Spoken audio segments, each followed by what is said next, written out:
Okay, this one is kind of complicated, but I guess you'll catch up to the times I'm living in, because, yo, I'm ahead of my time. So, greetings, by the way. Introduction. My name is Glitch, Ascendant Master Quantum Crane, Intellect, Sun, and in. Today we'll talk about the black hole. The black hole. I'll try to illustrate what the black hole is according to me. This is like, I just made this up. But it's not made up because it's the truth. The truth cannot be made up. I just conjured the truth. I'm just in sync with the truth. In every center of a galaxy, there's a black hole. So in our galaxy, we have a black hole. I think it's next to Andromeda. I think. I'm not sure. But we have a black hole because we exist in a galaxy. So this brings us to this. For it to exist, there has to be a force aiding its existence. What is that force? Question mark. So for black hole to exist, or for anything to exist that's organic, that's not synthetic, there has to be a force that's aiding its existence. So what is the force behind the black hole? Because the black hole cannot just exist without something aiding it. So there's this force that's aiding its existence. I call this force a spiral, as you see, a spiral.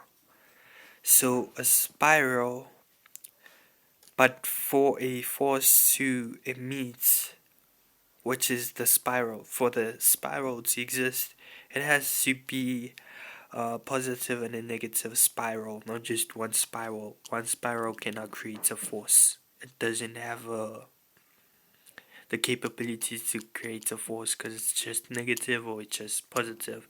So we need both negative and positive, which is two forces, a positive and a negative, and then it creates this force. This two forces of a negative and positive polarity creates this force you call black hole, or any other force that's not synthetic but organic. There has to be a negative and a positive. Two forces, a force for force. For this force to exist, there has to be two forces for to make this force to exist. So it's a matter of forces. And then, which explains that's why black holes are infinite. Because this almost looks like infinity. This almost looks like an 8. This is an 8. So black holes exist in a dimension of an 8. But I don't want to get lost in the sauce. I don't want to explain something which will make things complicated. Let's just keep going. That's why black holes are infinite, because they connected to infinity because of the force. And that's why us human beings are infinite, because we are made up of the spiral. We're made up of infinity actually, but our bodies are not. So the negative and positive charge makes the black hole. So that's it. I hope you got it. I hope you're living in the times that I live in, because it's lonely up here.